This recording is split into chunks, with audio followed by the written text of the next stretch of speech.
За тысячи лет своей истории человечество перебралось из лесов в огромные города, в которых люди спрятались от опасности дикой природы. Несмотря на то, что часть населения Земли все еще живет в условиях близких к средневековью, для все большего количества людей природа становится чем-то далеким, чем-то, что ограничено парком или туристическим выездом, чем-то прирученным, безопасным. Ощущение дикости и опасности природы для людей, живущих в комфорте, зачастую становится утраченным. Азарт охоты и адреналин, привычные древнему человеку, постепенно забываются и из повседневности становятся экзотикой.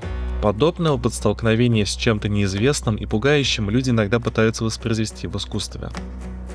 Сегодня мы будем говорить о произведении, которое способно дать отголоски тех самых первобытных эмоций. Об игре, которая позволяет ощутить себя как хищником, так и добычей. В этом месте вы будете прислушиваться к каждому шороху и всматриваться в каждую тень, а адреналин в этом путешествии станет вашим постоянным спутником. Отсюда выберется только очень умелый и везучий охотник, ведь его противник – самое страшное существо на Земле – другой человек. Hunt Showdown сочетает в себе вестерн, зомби и мистику, живописные пейзажи и врагов, уже взявших вас на прицел. Здесь вы получите уникальный опыт, где для победы придется проявить навык, везение и стальные нервы, а в результате очередной ошибки вы потеряете все. И вам либо не понравится, и вы не задержитесь здесь надолго, либо вы будете прокляты и окажетесь среди нас, тех, кто может бросить эту игру, но рано или поздно в нее возвращается.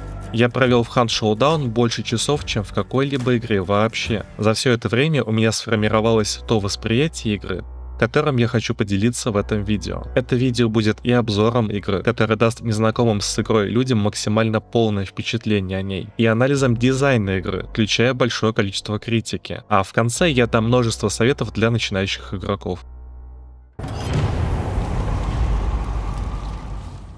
Сначала я дам несколько уточнений. У меня не лучший компьютер, а настройки графики практически минимальны. В результате графика на моих записях не лучшего качества, а также регулярно наблюдается падение кадров. Я использую низкое поле обзора, поэтому камера может показаться вам странной. Поле обзора в игре можно настроить так, как вам комфортно.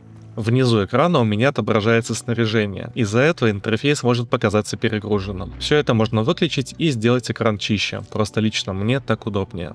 Все видео снято сразу после выхода крупного обновления, поэтому на нем только одна карта и два вида погоды. До этого в игре было 3 карты, которые на данный момент выключены, и множество вариантов погоды, включая очень экзотическую. Спустя время после выхода видео все это вернется в игру. Я играю со звуком 7.1, а видео записано в стереорежиме, поэтому на моих записях вы не сможете услышать потрясающий объемный звук Hunt. Для объемного звука в самой игре достаточно обычного стерео, просто лично я выключил эту опцию и использую 7.1, в то время как звук видео я записывал в стерео формате.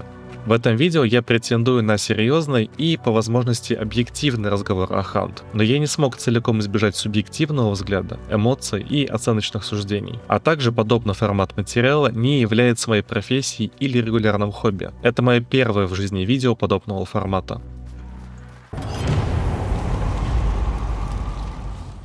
Америка после гражданской войны. По всему миру неизвестным образом появляются зараженные области, жители которых обращаются в зомби и различных чудовищ.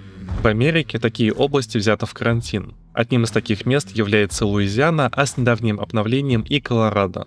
Также в Америке создается организация, которая по официальной версии должна бороться с этим заражением – Американская ассоциация охотников. Помимо нее существуют и другие объединения, и охотники-одиночки. Охотники зачастую проходят суровую подготовку и ряд мистических обрядов посвящения, после которых они перестают быть людьми в полном смысле этого слова. Многие из этих людей изначально потеряны для общества и едва ли психически здоровы. Отправляются в зараженную зону они с разными целями, но так или иначе они охотятся за добычей, так называемой наградой, которая хорошо оплачивается заказчиками этих вылазок. Обычно охотники объединяются в пары или тройки. В зараженных зонах они сталкиваются с другими охотниками, а также с различными чудовищами.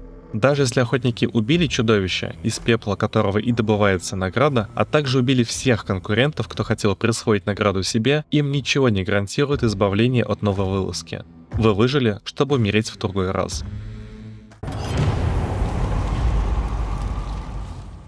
Геймплейный цикл в игре очень простой. У игрока есть некая сумма денег. За эти деньги он может приобрести себе охотника и снаряжение для него. Доступное к покупке снаряжение определяется уровнем наследия игрока. Чем выше уровень, тем больше доступных опций. Также уровень наследия определяет доступные навыки игрока. Навыки могут давать как пассивные бонусы, например, устойчивость к урону огнем, так и новые возможности. Например, можно потушить брошенную врагом динамитную шашку. Или видеть тела охотников и ловушки. Такие навыки охотника называются трейтами. Трейты приобретаются за индивидуальные для каждого охотника очки прокачки.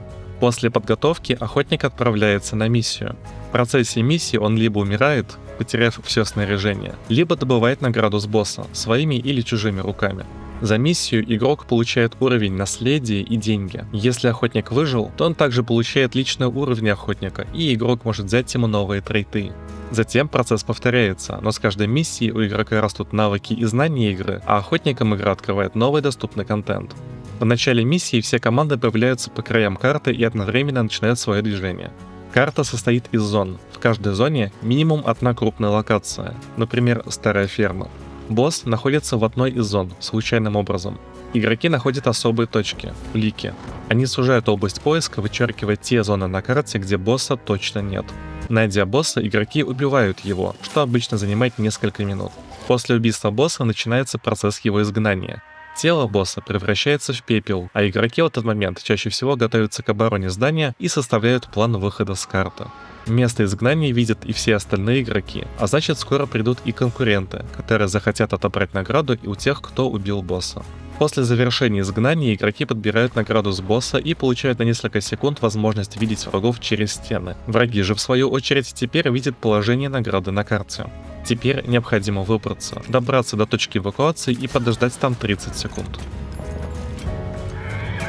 В процессе игры игрок столкнется с тремя главными вызовами: передвижение по карте, борьба с монстрами, ПВЕ, сражение с другими игроками, ПВП. Значительную часть каждой миссии игрок передвигается по карте в поисках боссов и противников. Дизайн игры подразумевает, что необходимо двигаться быстро, но тихо. Любое неосторожное движение может поднять шум и привлечь противников. Вся карта наполнена звуковыми ловушками, например, клетками с собаками. Обезвреживание такой клетки тоже издает шум, звук огня слышно в соседних локациях. Также другие игроки могут увидеть горящую клетку издалека и понять, что на локации кто-то есть. Выдать вашу позицию могут животные, в том числе птица. В качестве звуковой ловушки выступают и зомби, далеко слышно и их крики, и звук удара в ближнем бою. Позицию выдает и звук ходьбы по различным поверхностям. Грамотным передвижением достигается несколько целей. Например, можно занять выгодную для себя позицию и получить право первого выстрела в перестрелке. Подготовить засаду или избежать засады противника. Добраться до босса, не потеряв в сражении с монстрами лишних аптечек и полосок здоровья. Второй вызов — ПВЕ. Бестиарий игры очень скромный, но хорошо сбалансированный. Каждому монстру нужен свой подход, а сами монстры выполняют множество функций. Обычные зомби атакуют толпой. Адские гончие собираются в стаи. Бронированный, живучий и может быть окутан колючей проволокой. Водяные дьяволы прячутся в реке. В игре есть и другие виды монстров, кроме перечисленных. К разным боссам тоже нужен различный подход. На данный момент в игре 4 основных и 2 дополнительных босса. Третьим вызовом является ПВП. Это и перестрелки, и рукопашный бой, и ловушки. Независимо от уровня охотника и его трейтов, он всегда является легкой мишенью. Одно попадание в голову или 2-3 попадания в торс лишают его сознания. Напарник может привести товарища в чувство, но после падения у охотника уменьшится максимальный запас здоровья. Уменьшенное таким образом количество здоровья можно восстановить изгнанием босса. Среди снаряжения нет брони, и ни трейты, ни оружие не способны дать гарантии победы, лишь увеличить шансы на выживание. Оружие в игре выглядит и звучит детально и реалистично.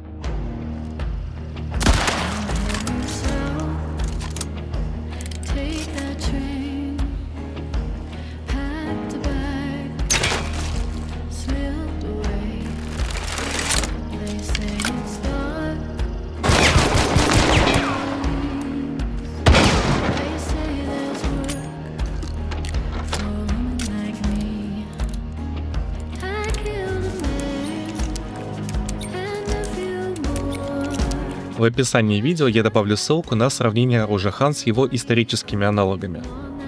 А вот так ощущается импакт от ударов оружия ближнего боя. Монстры, как рядовые противники, так и боссы, сделаны изобретательно и жутко. Например, паук, собранный из тел людей. Женщина, из тела которой пророс улей ядовитых пчел. Старый солдат, ставший жертвой хирургического эксперимента. Причем эта изобретательность в дизайне подчеркивается нарративом игры. Это не естественные существа, они созданы изощренной рукой закулисного скульптора. Арены, на которых происходят перестрелки, и пространство между ними спроектировано так, чтобы по ним было удобно и перемещаться, и перестреливаться с другими охотниками.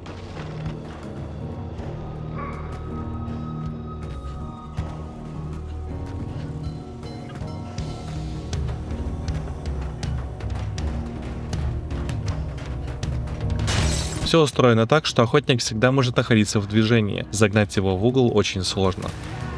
Пространство между локациями дают множество вариантов маршрута и позволяют реализовать разные стили игры. Можно занять снайперскую позицию и пытаться убить противника издалека. Можно использовать укрытие и попытаться сблизиться. Можно организовать засаду. Можно поймать противника в узком туннеле. Также левел дизайн регулярно дорабатывается в результате обратной связи игроков. В том числе незаметными штрихами поощряется активная игра и более честные перестрелки. Осложняется жизнь кемперам и снайперам, что является плюсом для большинства игроков. Все эти незаметные мелочи делают локации комфортными для игры. Например, высота вышки рассчитана так, чтобы при прыжке вниз игроку не требовалось расходовать аптечку. Более подробно о левел-дизайне Hunt можно узнать из докладов и презентаций Михаила Кадикова, одного из левел-дизайнеров игры. Ссылки я оставлю в описании видео. Отдельно важно отметить, что со временем левел-дизайн в Hunt постоянно развивался, и каждая локация выполнена лучше предыдущей. Вот, например, локация с боссом на первой карте. Большое здание по центру в 2 этажа и несколько зданий вокруг. А вот локация с боссом на самой новой карте. Множество этажей, десятки помещений и переходов. Художественный левел-дизайн является основой атмосферы и эстетики игры. В игре большое разнообразие локаций. На примере новой карты можно увидеть лесные домики, химический завод, шахта. Присмотревшись к локациям, можно увидеть множество мелких деталей, благодаря которым мир смотрится живым и правдоподобным.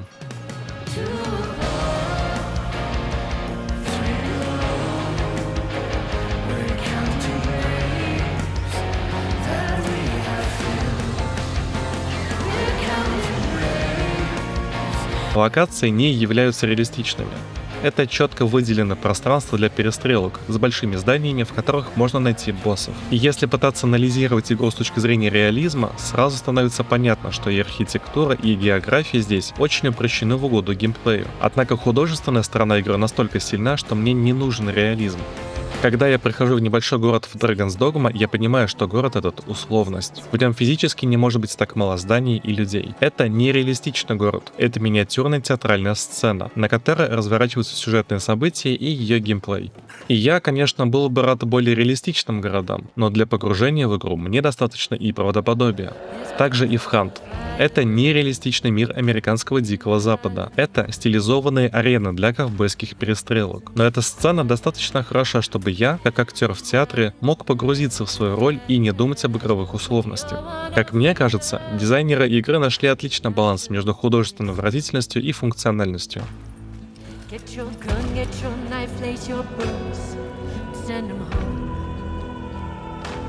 Весь саундтрек игры пишет музыкальная группа, состоящая из разработчиков. Для игры регулярно появляются новые саундтреки, в которых рассказываются истории этого мира. На мой личный взгляд, их музыка является важной частью атмосферы и вызывает нужное эмоциональное состояние.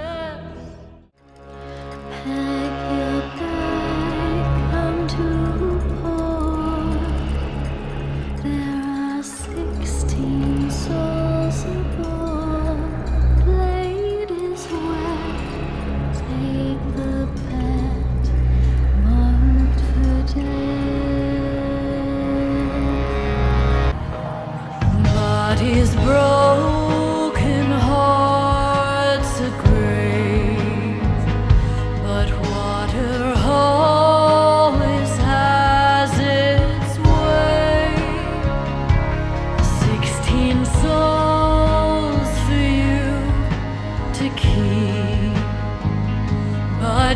drowning water won't take me.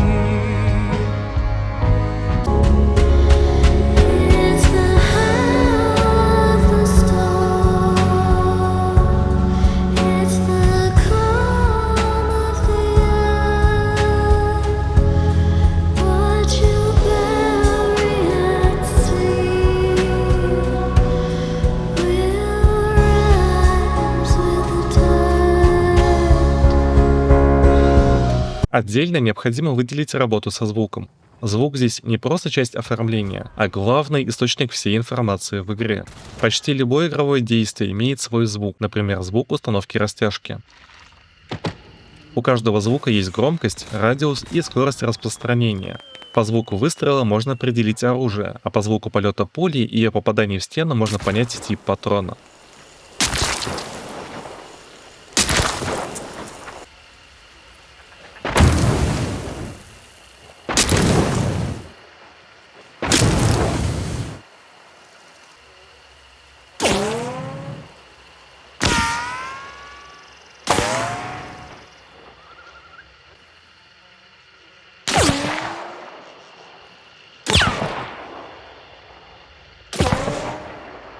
По звуку шагов можно определить поверхность.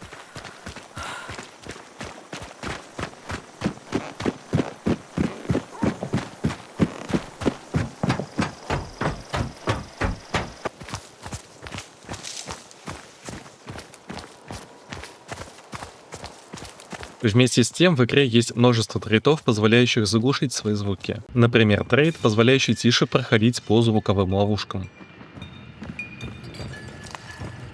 Вся эта работа со звуком в связке с другими игровыми механиками позволяет играть в Hunt как в соревновательный стелс-шутер. В этой игре я незаметно подобрался к месту изгнания босса и заметил неосторожного охотника, который вышел устанавливать растяжки. После его убийства я услышал, как его товарищи начали искать меня при помощи разведывательного жука. Охотник, управляющий жуком, сам слепнет и глохнет, и при этом издает характерный звук. Благодаря этому звуку я нашел его позицию. Мои трейты позволили мне бесшумно подойти к нему через стаю ворон.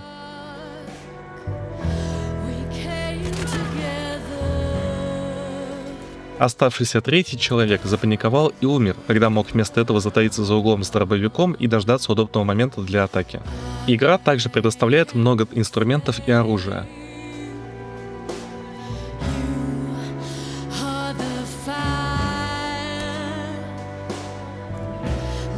Это и различные гранаты, и банки с ядовитыми пчелами, и мотки колючей проволоки, капканы и растяжки, обманки, метательные ножи, топоры и дротики, сигнальные пистолеты, аптечки для союзников. Вместе с этим в игре огромное разнообразие оружия под любую дистанцию и стиль игры. У всего оружия есть разные типы боеприпасов, часть из которых лучше всего работает с еще одной ключевой механикой игры — прострелами. Поверхности состоят из четкого материала, тонкое и толстое дерево, металл, кирпич. Эффективность пробития зависит от калибра и типа патрона. Слушая звуки, используя знание локации и предугадывая движение противника, охотник может использовать прострелы как эффективный способ убийства противника. Hunt позволяет проявить творческий, индивидуальный подход. Это игра, где игрок сам выбирает, как ему действовать. И здесь раскрывается полная свобода творчества. Используя весь арсенал оружия, приспособлений и игровых механик, можно выстроить свой уникальный стиль игры. Возможно, мне захочется побыть индейцем и поохотиться на ковбоев, используя лук.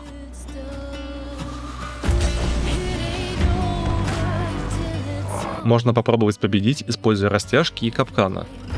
Почему бы не пройти по пути самурая? А как насчет роли ассасина со снайперской винтовкой?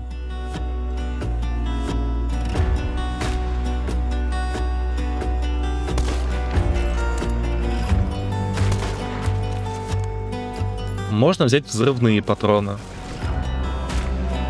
Можно сжечь противника заживо.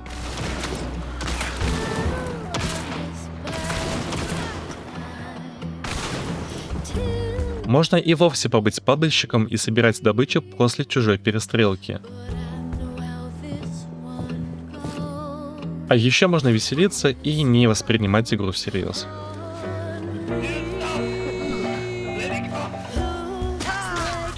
Никто не ограничивает вас в вашем стиле игры, кроме, возможно, напарников, если вы играете вместе. Игра позволяет проявить свой творческий подход в геймплей и дает для этого массу самых разных инструментов и механик. Весь комплекс игровых механик каждый раз формирует уникальную ситуацию, которая часто превращается в настоящие истории, порой в безумные и невероятные истории. Это то, что можно называть механической драмой, когда из целей и механик игры складываются игровые ситуации с конфликтом мотиваций, переживаниями и ощущением приключения. Механическая драма дополняется триллером. У игрока часто есть информация о том, что противник находится рядом, но детали ему неизвестны. В этой игре моего напарника положили, а затем я слышал множество других предсмертных криков. Я разрывалась между желанием незаметно поднять его или вступить в открытый бой, когда ко мне кинули динамит. Он чудом не убил меня, скатившись по крыше в сторону. Затем противник совершил ошибку. Теперь уже их команде нужно решать, что делать, и спасать горящего напарника. Но спустя время напряжение только нарастало. Я испытывал страх и не понимал, сколько еще осталось врагов. Когда они открыли окно, то не заметили меня. И тут наступила быстрая и неожиданная развязка.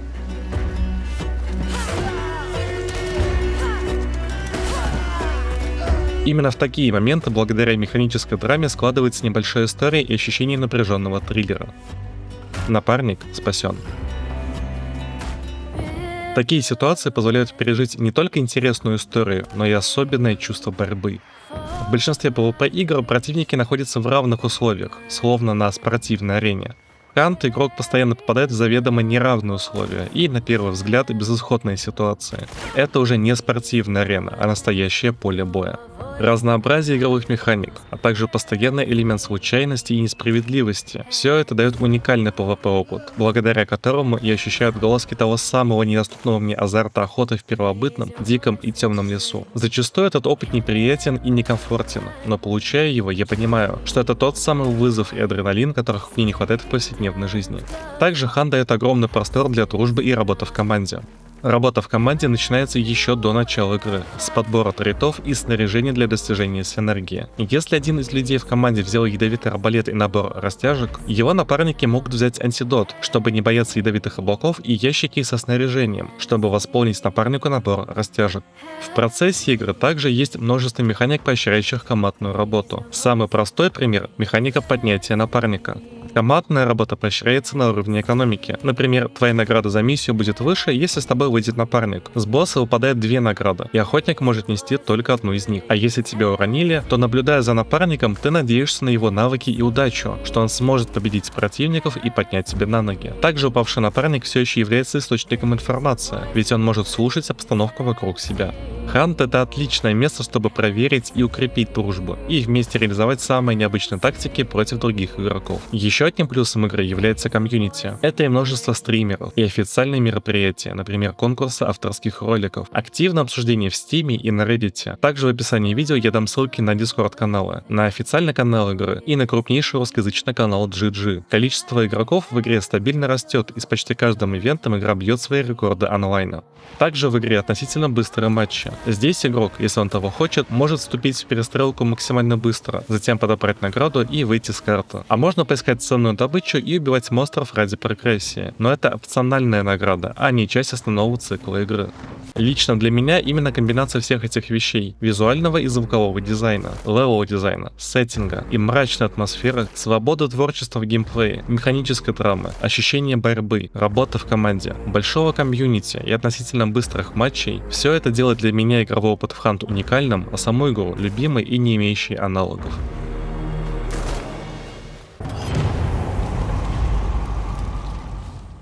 Здесь я дам краткий комментарий о том, чего стоит ожидать от игры.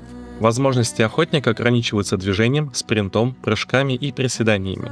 Во время стрельбы, несмотря на анимацию, сведение происходит мгновенно, хоть и не всегда идеально в центр прицела, а точность стрельбы не падает после спринта или ранения. Есть только краткое сбитие прицела после получения урона. Снайперские прицелы работают мгновенно и позволяют делать квикскоп.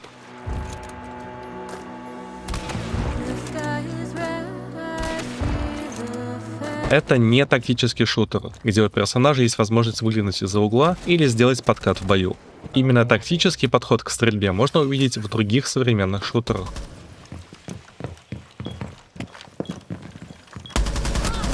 Пуля имеет скорость полета, а на большом расстоянии есть настил пули, падение вниз. Однако в целом стрельба в Hunt механически очень простая, просто наведение прицела и выстрел. Таким образом, учитывая низкое ТТК, гарантированное убийство хедшотом, квикскоп, простую систему движений и механически простую стрельбу, можно сделать вывод, что главный навык, который требуется в Hunt, это умение стрелять. Хаотичность боя и фокус на одиночных выстрелах делают ключевым навыком стрельбы флик, быстрое наведение на цели. Также нужен и навык ведения цели, и навык предсказывания положения цели, и хорошая реакция в целом. Игра не кинематографична. Для эффективной игры необходимо максимально быстро и непредсказуемо двигаться. Выглядит это примерно так.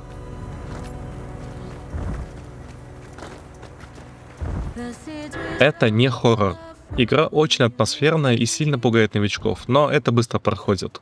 Hunt — это игра про охоту на людей, а не про убийство боссов или других монстров. PvE элемент здесь является второстепенной, а не главной целью. Например, боссы нужны исключительно как повод собрать игроков в одном месте. В их убийстве нет ни концептуальной, ни механической сложности. Они, как и другие монстры в игре, не представляют опасности для охотников. Ссылку на видео с подробным объяснением того, что такое концептуальная и механическая сложность, и как устроены боссы в видеоиграх, я прикреплю в описании видео. И, разумеется, Hunt не про симуляцию. Тела упавших охотников статичны. Это делает игру более предсказуемой. Иначе тело напарника или противника может оказаться в неудобном или недоступном месте. У всех охотников один голос, либо женский, либо мужской, потому что крики охотников — информация. И разнообразие звуков будет мешать геймплею. Также охотник, например, не может просто выкинуть свое оружие, а только заменить его на оружие упавшего противника. Сделано это для того, чтобы его нельзя было обезоружить. Весь дизайн игры выстроен вокруг достаточно простых и условных правил, которые хорошо выполняют свою роль в геймплее, но точно не улучшают погружение или реализм. В отзывах и обсуждениях часто поднимаются различные проблемы игры. На данный момент интерфейс объективно плохо выполняет свои функции. Я уверен, что после шквала негативных отзывов разработчики занимаются его доработкой. Несмотря на стриминг и другую оптимизацию под консоли, игроки постоянно сталкиваются с техническими проблемами в игре. Например, на некоторых локациях FPS падает с 80 до 20. Читеры также являются проблемой. Особенно часто их по понятным причинам можно встретить на 6 звездах, максимальном уровне рейтинга. Если верить разработчикам, то они активно занимаются этой проблемой. Отдельно хочу выделить использование точки. Существуют разные способы добавить точку в центр экрана, и она дает много преимуществ. Официального способа получить такую точку в игре нет, поэтому игроки, которые пытаются играть честно, находятся в очень невыгодном положении. Подробнее об этом я написал в приложении к видео. Система рейтинга в игре выполняет свою задачу, но делает это плохо. Подробнее о ней я также напишу в приложении.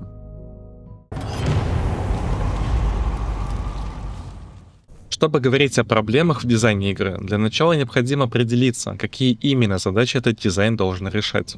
Во-первых, необходимо обеспечить PvP, дать игрокам повод и возможность для противостояния и реализовать его таким образом, чтобы процесс был интересен и воспринимался справедливо для всех участников.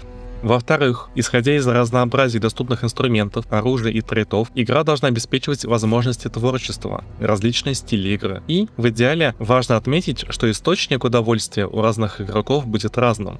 Одному весело штурмовать здание, другому — кемперить со снайперской винтовкой в кустах. Оба имеют полное право на то, чтобы наслаждаться своим стилем игры.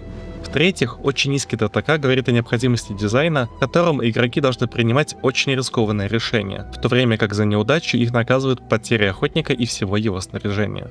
При этом наиболее комплексный и динамичный игровой процесс происходит при борьбе на ближней и средней дистанции, потому что именно здесь можно максимально применить все доступные механики игры.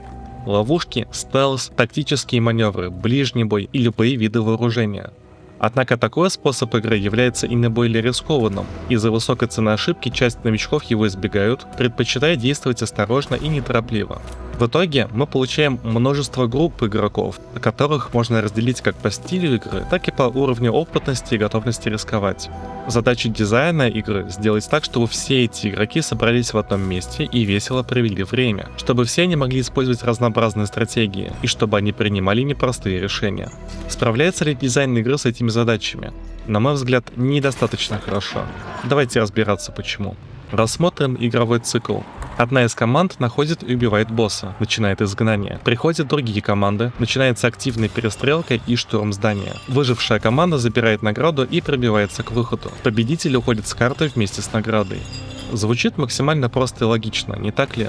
Однако уже здесь мы видим ряд проблем. Во-первых, наиболее эффективной стратегией будет не торопиться. Восстанавливать потерянные ресурсы, например, сгоревшие полоски здоровья, сложно, а это значит, что любая схватка истощает ресурсы ее участников. Кроме того, очень сложно сражаться в окружении вражеских команд. В результате в преимуществе находится команда, которая добивает оставшихся выживших. Это может быть команда, которая ожидает противников на точке эвакуации, или команда, которая пришла на перестрелку позже всех.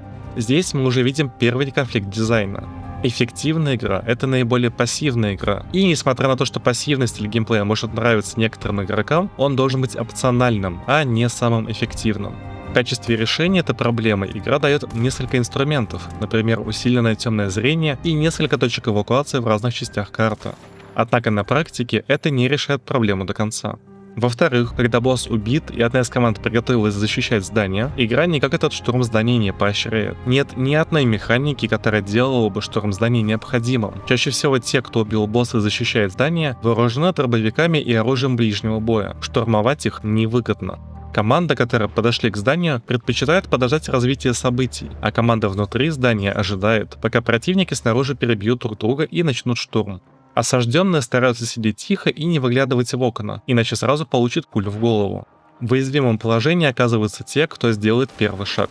Все это приводит к тому, что иногда игроки ожидают развития событий под 30 минут, в то время как в чате начинаются оскорбления и обвинения в трусости и неправильном стиле игры. Опытные игроки на 6 звездах действуют по-другому, но большинство игроков находится на среднем рейтинге, и я говорю именно о них. Кроме того, игра на высоком рейтинге справедливо считается в сообществе самой скучной, и чуть позже мы обсудим это более детально. Таким образом, интересно для большинства игроков геймплей происходит при активной борьбе на средней и ближней дистанции и использовании всех инструментов и различных стилей игры. А на практике наиболее выгодной стратегией является пассивная и осторожная игра. Игра превращается в окопную войну, что противоречит целям дизайна, насыщенному PvP опыту с принятием непростых и рискованных решений. Также Hunt дает множество возможностей для игры в снайпера, бесшумного убийцу, охотника с капканами, а также для других необычных стилей игры. Однако на практике разработчиками такие стили игры не поощряются. Игра дает массу инструментов, но не позволяет их эффективно реализовать. Самым простым примером являются снайперские вышки. Вышка как будто должна являться для снайпера очень удобной позицией для стрельбы, но на деле получается ровно наоборот. Дело в том, что наличие охотника в башне выдает поднятое окно, при этом сам охотник выставляет себя легкой мишенью. С вышки ты не увидишь противника за щелью в стене или деревьями, зато противник увидит тебя. Также игра, например, позволяет использовать ловушки, но их очень мало, их легко обнаружить и обойти, их нельзя поднять обратно в инвентарь, ими сложно убить, и в инструментах есть гораздо более важные опции в целом, а также часть инструментов является обязательной. Например, дротик.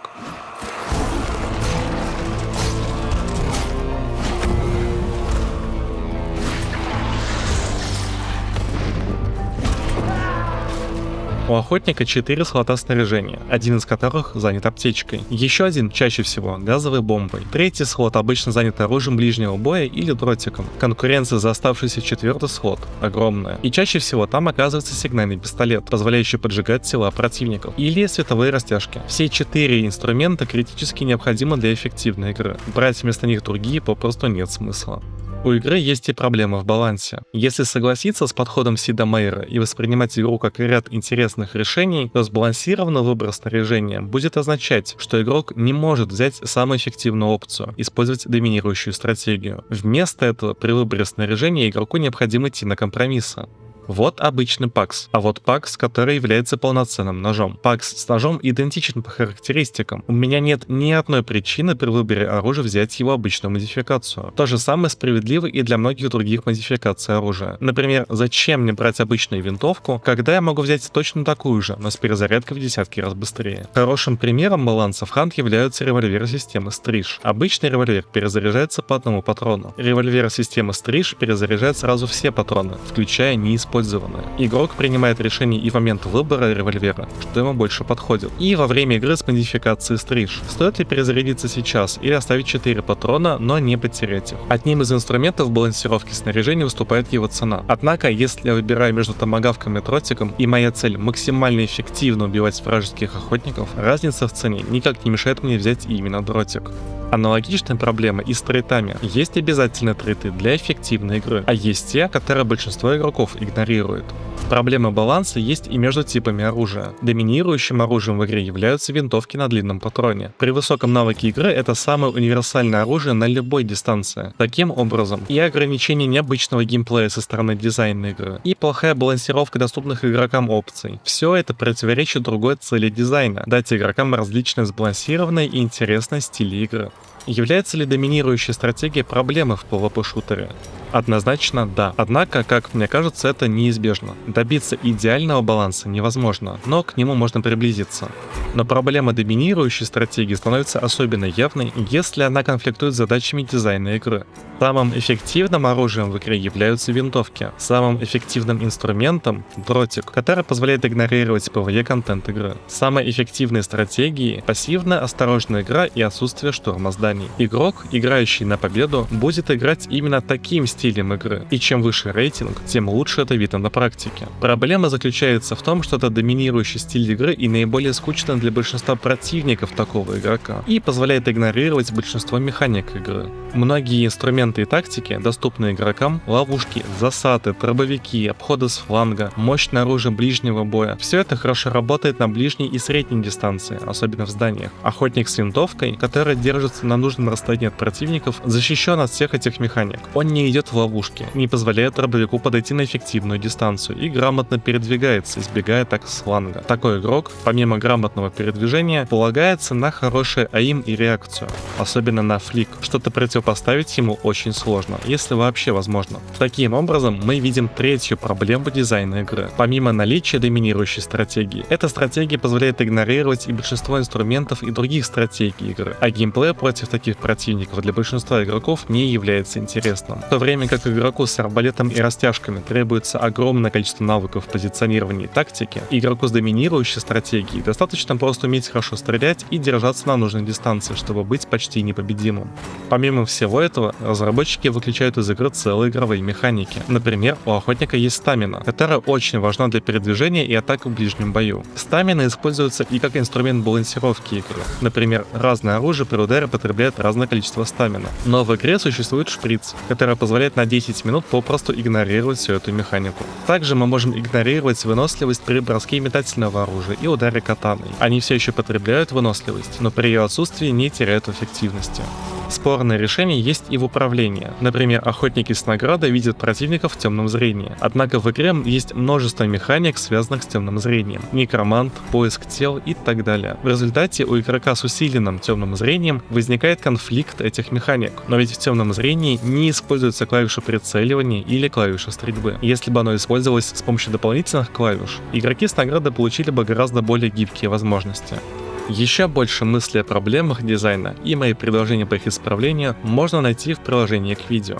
Важно отметить, что в игре и происходит постепенная балансировка, и разработчики делают шаги в сторону разнообразия стратегий. Например, в недавнем обновлении всем дробовикам подняли дистанцию полета дроби до 100 метров, значительно усилили растяжки и капканы, добавили настил пули, а также предусмотрели на новой карте возможности для всех стратегий, включая снайперскую стрельбу. Лично я по результатам 2 недель игры не могу сказать, что на практике это сдвинуло мету и решило проблемы дизайна, но это выглядит как шаг в сторону решения тех проблем, которые мы с вами обсудили.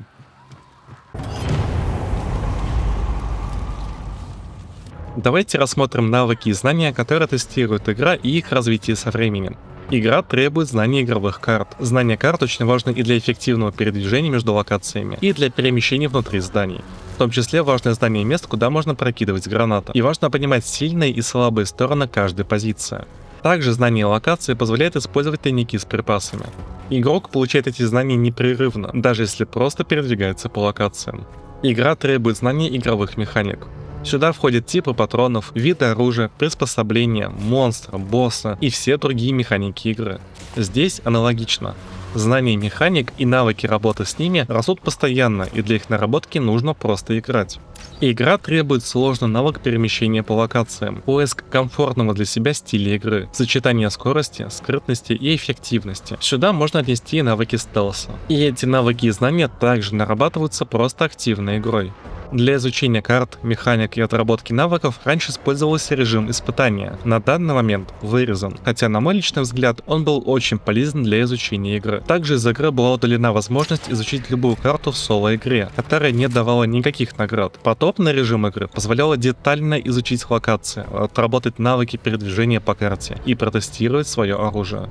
Итак, пока все кажется достаточно простым, до тех пор, пока мы не обсуждаем PvP. Для перестрелок с другими игроками требуется огромный комплекс навыков и знаний. Кто-то из них, например, хороший АИМ, универсален для всех шутеров, а часть навыков уникальна для Hunt.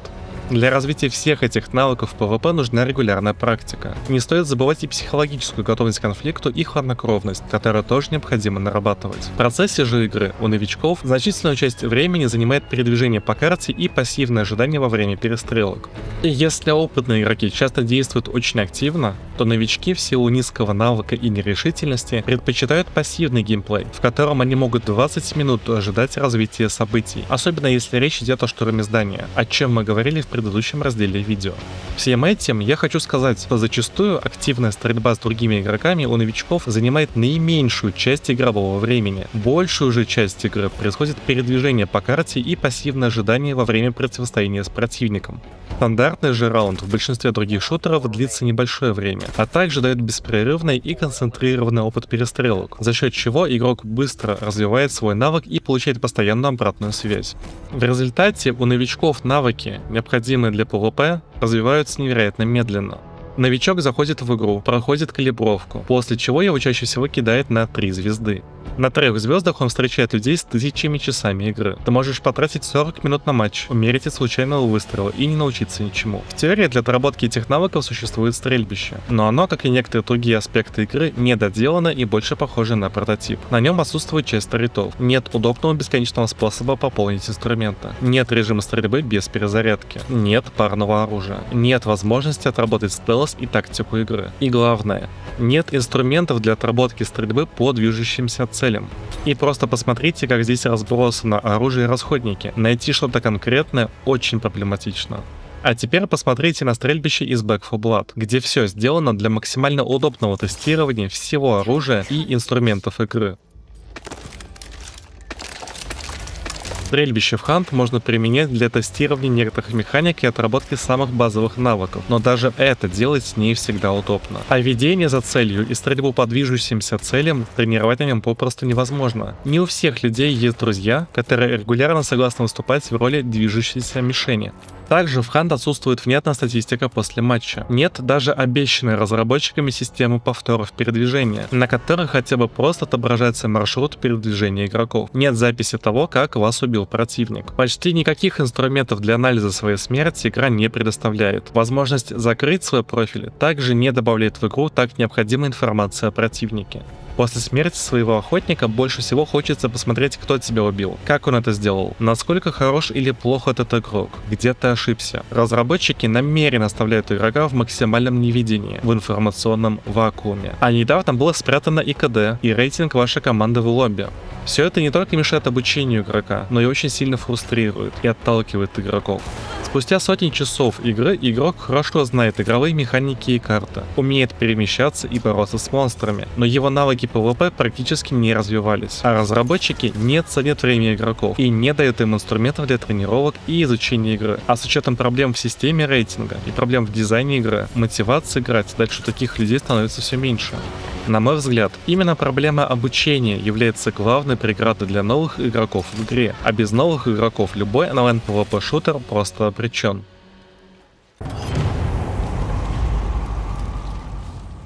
У нас остался последний раздел с подбором советов для новичков, а основная часть видео на этом окончена. Те мысли, которые не уместились в этом видео, я оформил в виде отдельного приложения на русском и английском языке. Ссылку на документ я прикрепил в описании к видео. Я планирую обновлять это видео по мере выхода крупных обновлений, если у меня будет на это свободное время.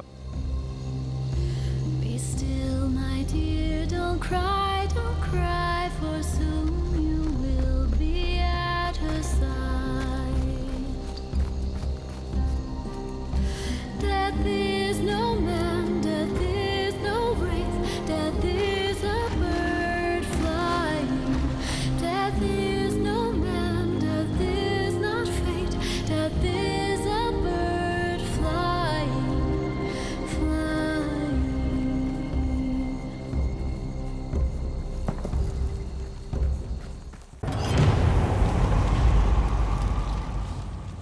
В этом разделе я дам советы новичкам и тем, кто только планирует покупать игру. Но перед этим небольшое отступление. Вы неизбежно столкнетесь с критикой любого стиля игры. Особенно часто с критикой тактического геймплея. Подобно другим, так называемым хардкорным играм, в Hunt выстроился культ стрелков. Многие такие люди, особенно с хорошим аимом, предпочитают перестрелки лицом к лицу, где они могут реализовать свои навыки стрельбы. Людей, которые играют невыгодно для них тактикой, снайперской стрельбой, засады в кустах, ловушками, дробовиками, взрывными арбалетными снарядами и прочим, они обвиняют в низком скилле и неправильном стиле игры. Но любые обвинения противников, что вы играете неправильно, это обвинение в том, что вы играете невыгодно и неинтересно для них. Однако в Hunt нет правильного способа игры. Ничто не обязывает вас играть интересным для других людей стилем игры. Вражеские охотники при первой же возможности убьют вашего охотника и сожгут его труп. Хотите вы изображать честного ковбоя, снайпера или подлого убийцу, решать только вам. Учитывая очень плохой цикл обучаемости, который мы обсудили выше, старайтесь получить максимум ценной информации из каждой смерти. Не нужно винить пинг, читеров, тиммейтов, неправильно играющих противников. Оценивайте свою игру, ищите свои ошибки, делайте выводы, рассчитывайте только на себя. Практически всегда вы могли сыграть лучше, используя все доступные вам инструменты и информацию.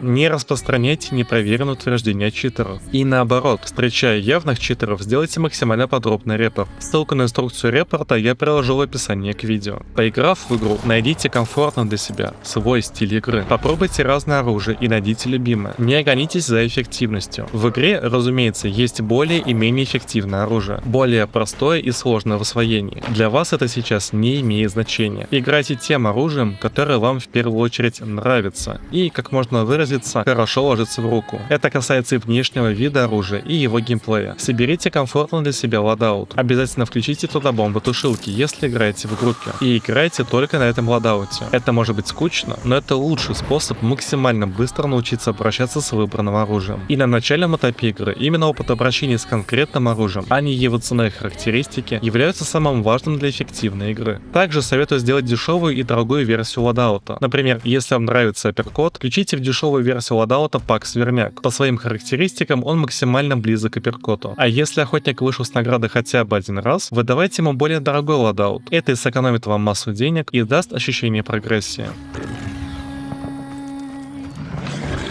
Теперь множество небольших советов. Всегда держите заполненными все ячейки охотников. В темном даре иногда попадается 2 очка тритов для всех ячеек. Для игры используйте только наушники. Либо обычные стереонаушники с включенной опцией объемного звука внутри игры, либо наушники с объемным звуком и отключенной опцией. Отключите акселерацию и уточнение позиции курсора мыши. Это сбивает прицел и мешает аиму. Настройте комфортное для себя поле обзора.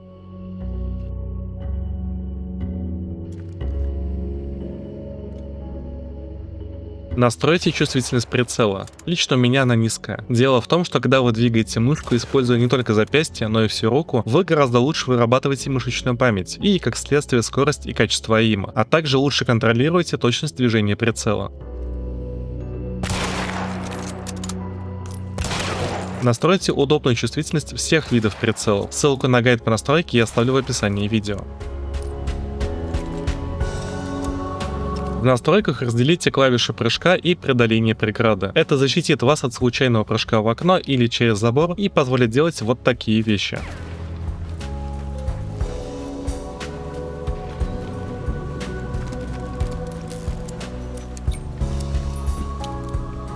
В настройках поставьте взаимодействие по удержанию. Это позволит быстро вытаскивать стрелы, а также удобно использовать трейд, позволяющий тушить динамит. При возможности вынесите атаку ближнего боя на отдельную клавишу мыши. Удерживая клавишу слота, вы можете поменять текущий предмет на предмет из этого слота. Для выбора предмета используйте горячие клавиши, а не колесико мышки. Рекомендую назначить горячие клавиши на некоторые слоты. Например, я всегда знаю, что на H у меня аптечка, на T шприц, а на G граната. Клавиша смена типа патрона также переключает режим стрельбы некоторого оружия и убирает линзу.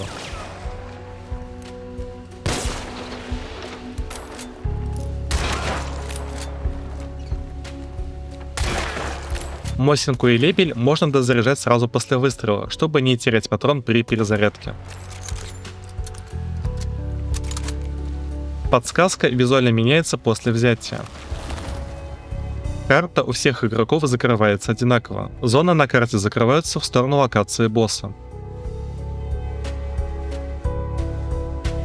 Размер карты 1 квадратный километр. Зная это, вы можете легко высчитать расстояние по карте. Измерив скорость ходьбы и бега охотника, вы можете рассчитать, за сколько пройдете то или иное расстояние. Монстрам можно подрезать ноги, замедляя их скорость движения.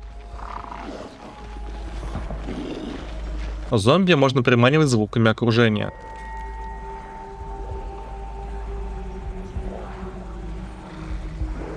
Стаю пчел можно сжигать.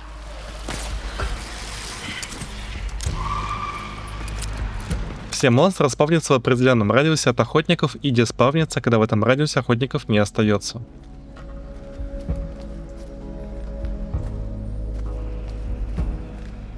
Ворон можно травить и сжигать.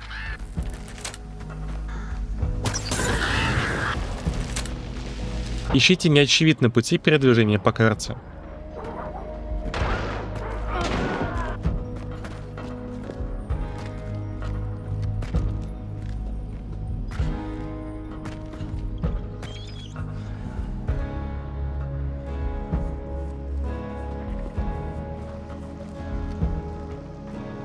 Переходя в воду, используйте двойной прыжок.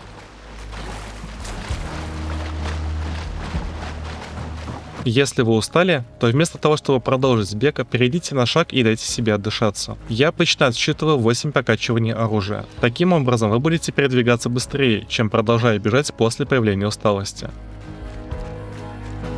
Двери можно открывать как от себя, так и на себя. Для открытия двери на себя удерживайте движение назад вместе с открытием двери. Открывая дверь в приседе, вы делаете это тише.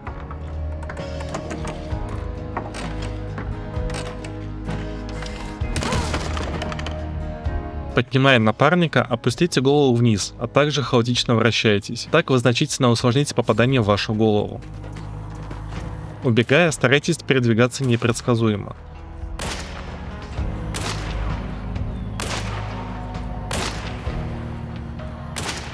В стандартном положении оружие может визуально проходить сквозь стену. Этого можно избежать, опустив оружие вниз. На стандартном управлении это можно сделать удержанием клавиши смены оружия. Также будьте осторожны со скинами с плащами.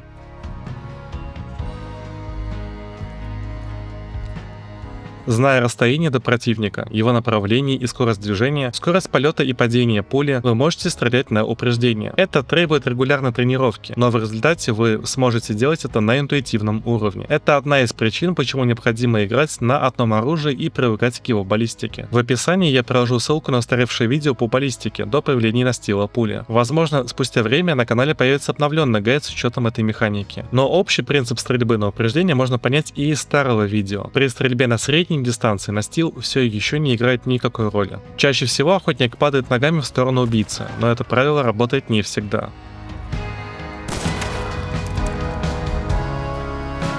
Отработайте до автоматизма уход в бок после выстрела. Не дожидайтесь попадания в противника. Сразу уходите в бок и меняйте позицию. Не совершайте 2 выстрела подряд из одного и того же места, как это делаю я на этом моменте. Используйте метку для удобного прострела.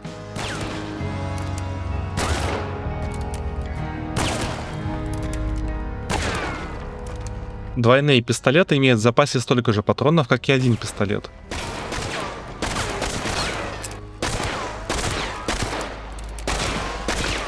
При пополнении патронов независимо восполняется каждый тип патронов, которые использует охотник, а не каждое оружие в отдельности.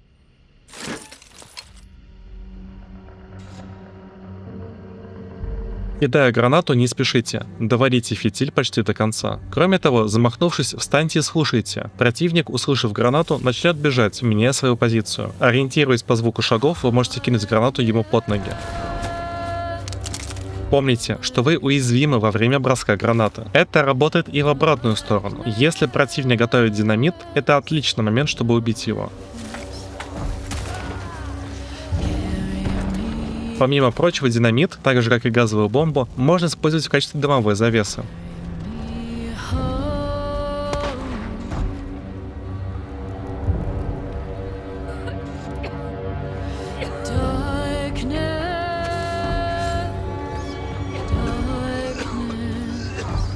Еще динамит сразу взрывается при контакте с огнем.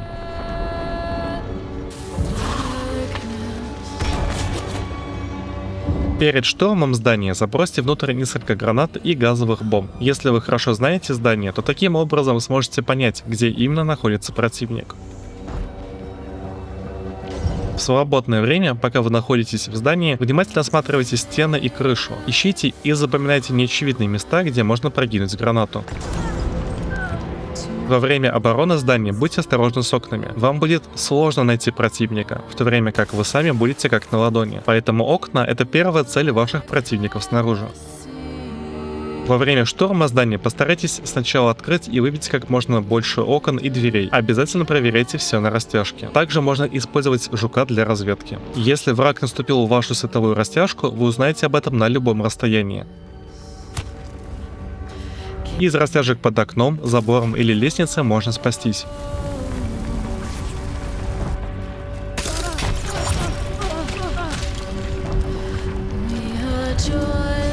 При использовании ловушек обязательно берите трейд на бесшумную установку. Это позволит ставить их прямо во время боя. 2 капкана гарантированно убивают противника. Одна световая растяжка поджигает и сжигает мелкую полоску. Колючие ядовитые растяжки обычно смертельны, но не всегда. Попав в такую комбинацию, продолжайте движение вперед, тогда у вас будет шанс спастись. Растяжки активируются от открытия дверей.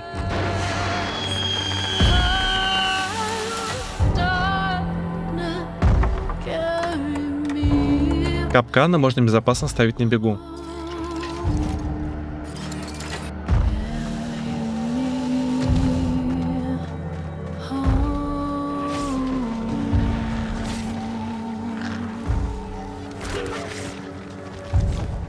А на этом у меня все. Спасибо за просмотр. Увидимся на болотах.